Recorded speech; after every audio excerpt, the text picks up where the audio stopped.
प्रेक्षकांनो, छोट्या बयोची मोठी स्वप्न या मालिकेत आज आपण बघतोय गौतमी, सौदामिनी, दुष्यंत, पोटे या सगळ्यांची सभा भरली आहे आणि तिथे महान गौतमी त्यांचे विचार मांडतात की बयोच्या क्लिनिकमध्ये पेशंट मुद्दाम दगावायचा आणि त्यावरती आदर्श अशा सौदामिनी मॅडम म्हणतात, बघ दुष्यंत, शिक गौतमीकडून काही. मला वाटलं नव्हतं गौतमी, म्हणजे तू आहेस त्यापेक्षा जास्ती हुशार आहेस. आता दुष्यंत, या सगळ्या गोष्टीची तयारी तुला करायची आहे. काय करायचं, कसं करायचं ते तुझं तू बघ. दुष्यंत म्हणतो, हे कसं मॅनेज होणार आहे.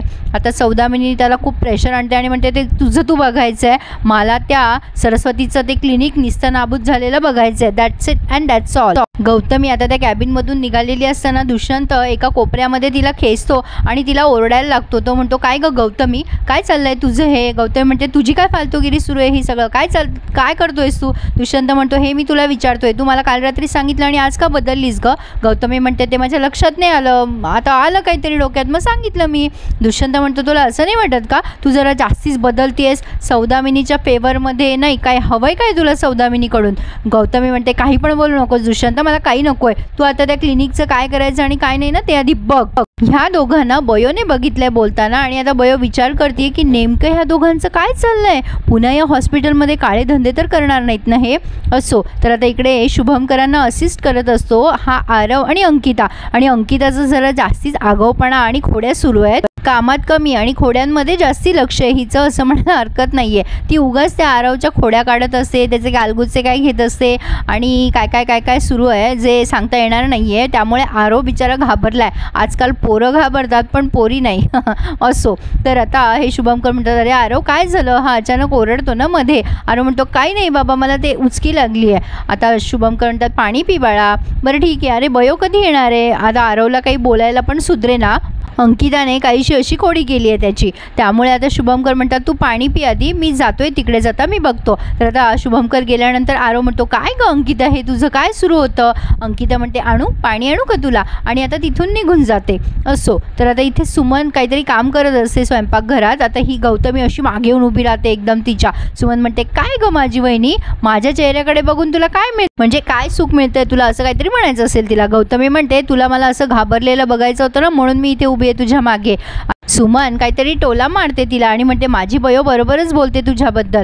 गौतमी म्हणते, काय बोलते ग तुझी बयो माझ्याबद्दल. मग सुमन म्हणते, तू आमचं काही वाकडंच करू शकत नाही, आमचा काजवा आहे ना आमच्यासोबत. आता प्रेक्षकांनो, खरं तर त्यांनी या गौतमीचे सगळे प्रकरणं त्या शुभमकरांना सांगायला काही हरकत नाही आहे, पण या मालिकेत एवढी लपवाछपवी करतात ना की हॉरेबल.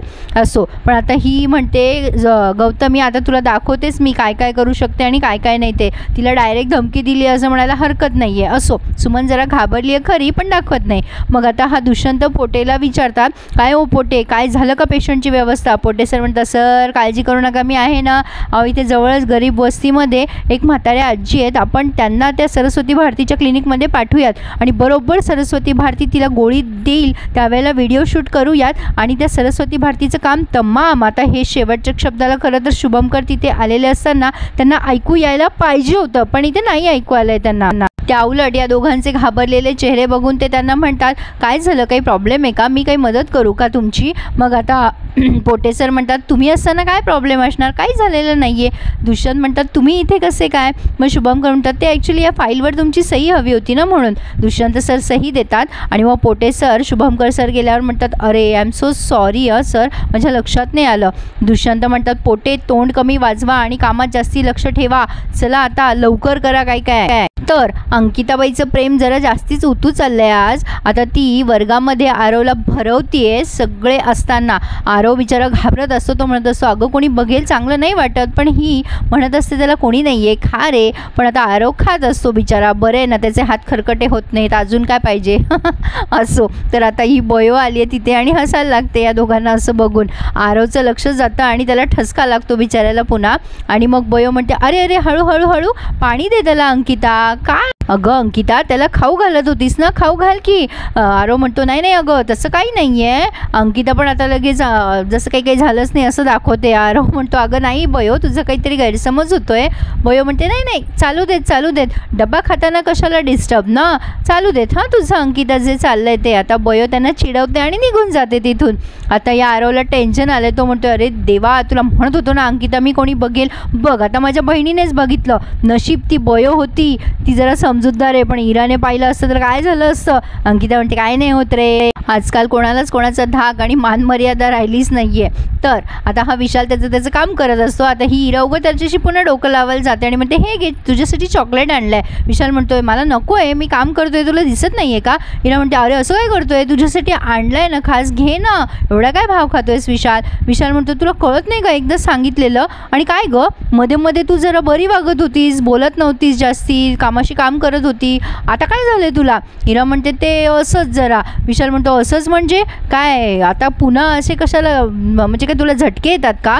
इरा म्हणते अरे ते मी ठरवलं होतं की जरा दुरावा ठेवायचा, म्हणजे प्रेमात दुरावा असला ना की जरा अंतर कमी असलं की आणखीन प्रेम वाढतं ना, म्हणून. विशाल म्हणतो तिला अगं इरा तुला दुराव्याची नाही, अंतराची नाही, तर तुला ट्रीटमेंटची गरज आहे. तू एखाद्या चांगल्या काउन्सिलिंगला दाखव जरा, काही खूप मोठा प्रॉब्लेम आहे, म्हणजे तुला कळतंय ना मी काय बोलतोय ते.